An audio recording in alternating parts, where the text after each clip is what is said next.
मुल्क और दुनिया भर की अहम और ताज़ा तरीन खबरों के साथ साहिल ऑनलाइन आपकी खिदमत में है हाजिर। आइए देखते हैं साहिल ऑनलाइन फटाफट न्यूज। पीर को दिल्ली के जंतर मंतर से पार्लियामेंट चुनाव के दौरान तलबा पर की गई लाठीचार्ज और आंसू गैस के गोले दागने के खिलाफ मंगल को अपोजिशन लीडरान ने पार्लियामेंट से वजीर आजम मोदी की रिहाइशगाह तक निकाला बड़ा एहतजाजी मार्च। बाद में राहुल गांधी, प्रियंका गांधी, मल्लिकार्जुन खड़गे, अखिलेश यादव और इंडिया इत्तेहाद के कई रहनुमाओं ने मोदी की रिहाइशगाह के बाहर दिया धरना और मांगा तलबा पर पुलिस कार्रवाई का जवाब। मुजाहिरीन ने वजीर तालीम धर्मेंद्र प्रधान के इस्तीफा का भी किया मुतालबा और हुकूमत पर लगाया नौजवानों की आवाज दबाने का इल्जाम।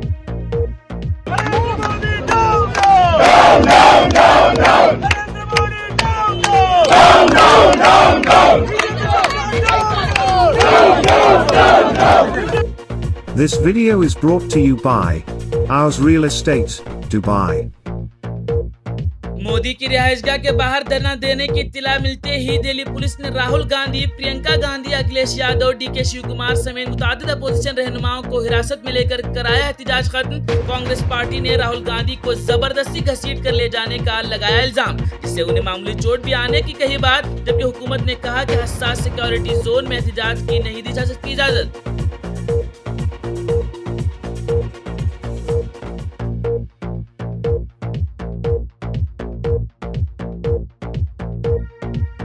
लाठीचार्ज और सियासी हंगामे के बाद एक तरफ मोदी हुकूमत पर बड़ा अपोजिशन का दबाव, वहीं दिल्ली हाई कोर्ट ने सोनम वांगचुक को निजी अस्पताल मुंतकिल करने की दी इजाजत। ऐसे में तलबा के खिलाफ पुलिस कार्रवाई के बाद सोनम वांगचुक ने अपनी भूख हड़ताल खत्म करने से भी किया साफ इनकार और कहा यह सिर्फ मेरी नहीं बल्कि मुल्क के करोड़ों तलबा की लड़ाई। मुतालबात पूरे हुए बगैर पीछे हटने का नहीं उठता कोई सवाल। दूसरी तरफ कॉकरोच जनता पार्टी के अभिजीत दीपके ने भी किया ऐलान कि पार्लियामेंट मार्च भले ही वक्ती तौर पर रोक दिया गया है, मगर जंतर मंतर का धरना और मुल्कगीर तहरीक रहेगी बदस्तूर जारी।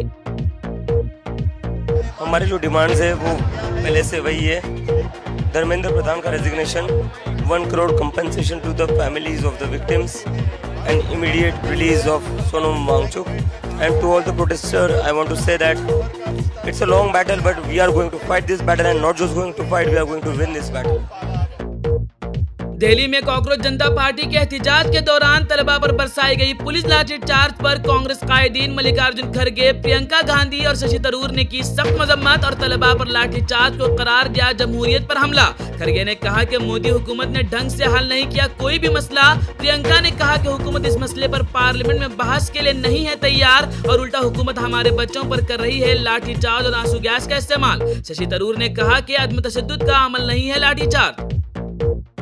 This morning I went and met the Speaker of the Lok Sabha and I said to him that it was important that we be allowed to debate what happened to the students the day before.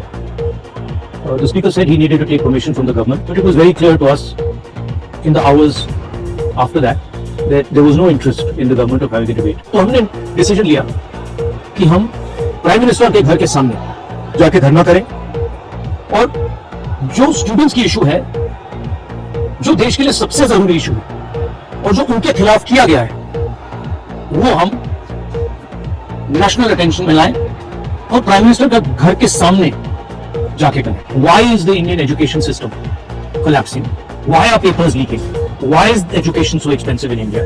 Why do families have to destroy themselves financially to educate their children? These are legitimate questions and there's absolutely nothing wrong with asking these questions. Students की मांगे हैं, पहला धर्मेंद्र प्रधान और अमित शाह का resignation, दूसरा की students को जिन्होंने मारा है, जिन्होंने ह्यूमिलिएट किया है, उन पर एक्शन लिया जाए और जो भी स्टूडेंट्स पर केसेस हैं उनको हटाया जाए। फाइनली पूरी ऑपोजिशन चाहती है कि ये जो इशू है, देश का सबसे बड़ा इशू है, इस पे कल लोकसभा में, राज्यसभा में डिबेट हो और हम अपनी बात रख सकें। मेरा मोदी जी से एक सजेशन है एज एलओपी, कल जो हुआ, जो आपकी सरकार ने, आपके होम मिनिस्टर ने किया, उसके लिए आप देश के स्टूडेंट से माफी मांगिए और जल्दी से जल्दी एग्जामिनेशन सिस्टम और एजुकेशन सिस्टम्स पर रिफॉर्म शुरू कीजिए। आप सब ने हमारा समर्थन किया, सारे लोग जो स्टूडेंट्स की इशू के लिए लड़ रहे हैं, एक साथ लड़ रहे हैं, मैं आप सबका दिल से धन्यवाद करता हूं। तलबा की मुल्कियत तहरीक के दरमियान वजीर आजम नरेंद्र मोदी ने आखिरकार इम्तिहानी बेज़ाब्तगियों पर तोड़ी खामोशी। कहा पर्चा लीग नौजवानों के मुस्तकबिल के साथ बहुत बड़ा धोखा और संगीन जुर्म है। कसूरवारों के खिलाफ होगी सख्त कार्रवाई। कांग्रेस और इंडिया इत्तेहाद ने मोदी के बयान को नाकाफी करार देते हुए कहा कि सिर्फ यकीन दहानियों से नहीं चलेगा काम। वजीर तालीम धर्मेंद्र प्रधान का इस्तीफा, जिम्मेदारों के खिलाफ कार्रवाई और इम्तिहानी निजाम में बुनियादी इस्लाहात ही है मसले का मुस्तकिल हल। प्रदेश के रामपुर की मोहम्मद अली जौहर यूनिवर्सिटी पर बुलडोजर का खतरा बरकरार। 38 इमारतों को मुनहदिम करने के हुक्म के खिलाफ तलबा का एहतजाज मंगल को तीसरे रोज भी रहा जारी। हजारों तलबा ने कहा हमारा मुस्तकबिल लगा है दाव पर, बुलडोजर नहीं हमें चाहिए इंसाफ। तलबा ने इंतजामिया से तहरीरी यकीन दहानी तक धरना खत्म न करने का किया ऐलान। उधर अखिलेश यादव, चंद्रशेखर आजाद, कांग्रेस और दीगर अपोजिशन जमातों ने कार्रवाई को करार दिया सियासी इंतकाम और योगी हुकूमत पर लगाया तालीमी इदारे को निशाना बनाने का इल्जाम।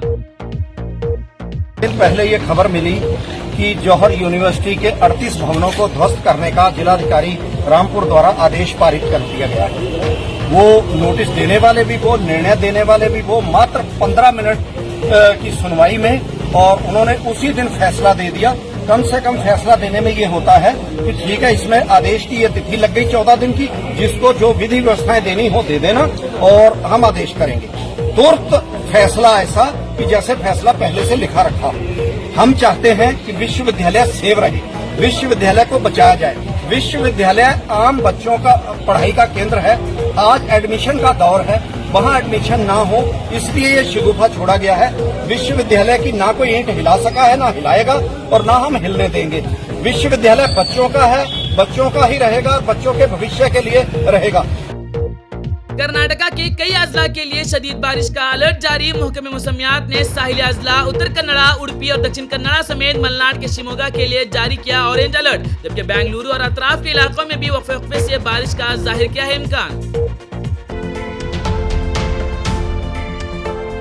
ये वीडियो आपको कैसी लगी कमेंट करके जरूर बताएं और रियासती और मुल्की खबरों को सबसे पहले देखने के लिए साहिल ऑनलाइन यूट्यूब चैनल को सब्सक्राइब करना ना भूलें।